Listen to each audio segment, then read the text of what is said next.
Hey, salut à toutes et à tous, comment c'est que ça va bien? Aujourd'hui on se retrouve pour la première vidéo tutoriel de Monogame.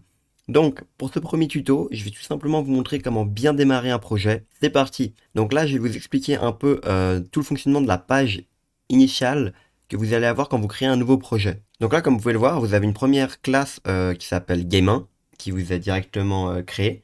Dans cette page là, vous allez avoir un peu le corps de votre jeu. Ce que j'entends par là, c'est que c'est ici que tout sera géré niveau par exemple des dessins, enfin du visuel de votre jeu, le framerate de votre jeu, et aussi le load des images du coup. Bon, concrètement, la page, elle est composée d'un constructeur comme dans toutes les classes. Et ensuite une fonction initialize, où vous allez mettre un peu tout ce que vous voulez initialiser, c'est-à-dire tout ce qui va être utile au lancement du jeu. Par exemple, ça pourrait être quoi? La gestion de l'audio. Si jamais vous avez envie que votre audio soit initialisé à 50, ben vous mettez la logique de votre son ici. Ou bien vous récupérez des données d'un fichier texte, vous mettez ça ici. Enfin, vous appelez les fonctions qu'il vous faut à cet endroit-là. Dans la fonction load content, vous allez charger tout le contenu, c'est-à-dire les images, les textures, les polices d'écriture, les bruitages, la musique. Après ça, vous avez la fonction update. La fonction update, qu'est-ce qu'elle fait? En temps réel, elle va aller effectuer les actions à l'intérieur de cette fonction-là. Donc c'est ici que vous allez appeler par exemple la fonction de votre joueur qui va être en temps réel, calculer la position du joueur pour pouvoir ainsi le déplacer. On a un premier exemple qui dit si jamais vous appuyez sur la touche échappe, ça va quitter l'application. Et donc, pour vérifier que vous appuyez sur la touche échappe, elle doit être calculée en temps réel. Donc, vous mettez le bout de code qui vous permet de quitter à cet endroit-là. Et maintenant, pour la fonction draw, la dernière qu'on n'a pas encore expliquée, et maintenant pour la fonction draw que j'ai pas encore expliquée, c'est la fonction qui va vous servir à dessiner, logique, c'est un peu le nom de la fonction, toutes les textures dont vous avez besoin pour le jeu en temps réel aussi. C'est à peu près un update, mais pour les textures. Pour que vos textures suivent en fonction de l'état du jeu. Bien, maintenant, on va commencer un peu à préparer la première page, donc le game 1. Donc là, ça, on n'en a pas besoin. C'est ce qui va permettre de quitter la page un peu sur l'échappe. On s'en fiche, il y a la croix rouge. Donc là, ce que vous allez mettre dans le game 1, ok, bon, dans le game 1, c'est purement ergonomique, mais je vais vous conseiller de mettre une variable qui va vous permettre de modifier la taille de l'écran, parce que c'est à vous de le gérer manuellement. Donc pour faire cela, vous appelez graphique, fait partie donc de la classe Graphic Manager, qui est juste au-dessus. Vous allez donc appeler Graphic Manager.preference buffered, par exemple, width. C'est donc la taille en longueur, enfin en largeur, pardon. Et là, vous allez mettre la taille de votre écran, enfin la taille que vous voulez. Par bon, là, on va mettre du 500 sur 500, c'est pas si grave. Donc là, vous appelez pareil, mais pour la hauteur, et vous mettez aussi du 500, on s'en fiche, c'est juste pour vous montrer. Ça va faire du coup du 500 de taille, voilà. 500 sur 500. Évidemment, on laissera pas comme ça. Mais voilà.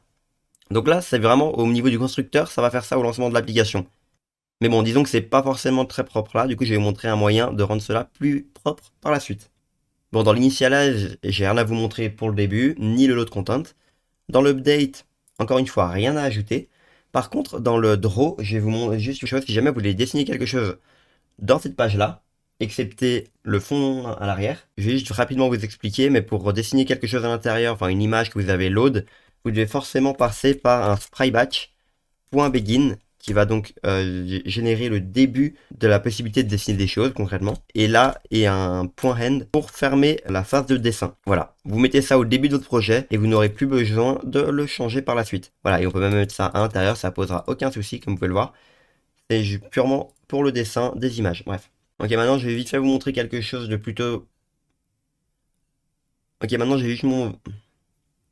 Ok, maintenant je vais juste vous montrer une manière plus ergonomique selon moi pour commencer un projet. Ok, bon, maintenant je vais vous montrer comment je prépare mes projets à l'avance pour ne plus être embêté par la variable graphique, la variable spreadbatch de ces deux classes qu'on utilise vraiment tout le temps. Donc ce qu'on va faire, c'est qu'on va faire une classe globale. Donc vous faites ajouter une nouvelle classe.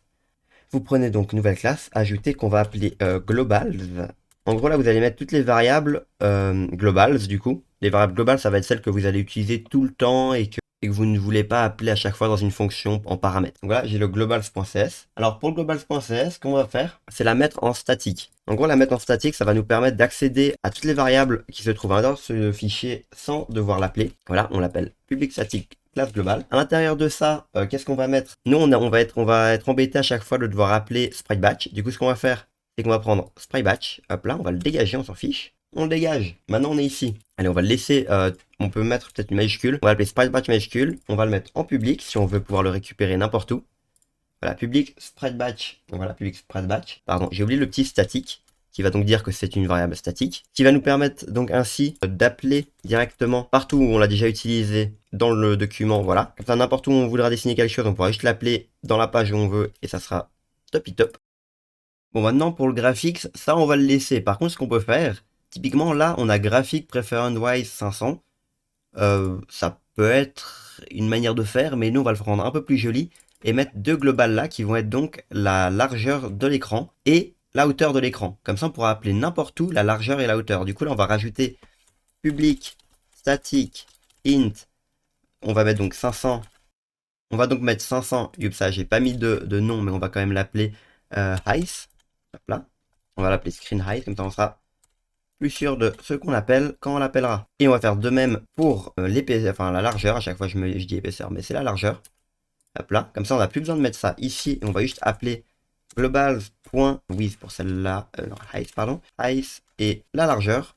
Quand vous voulez modifier la largeur, la hauteur, vous allez juste dans global et vous modifiez ici. Par exemple là je peux vous mettre un petit 800 et un petit 1000 ici. Là on lance le projet.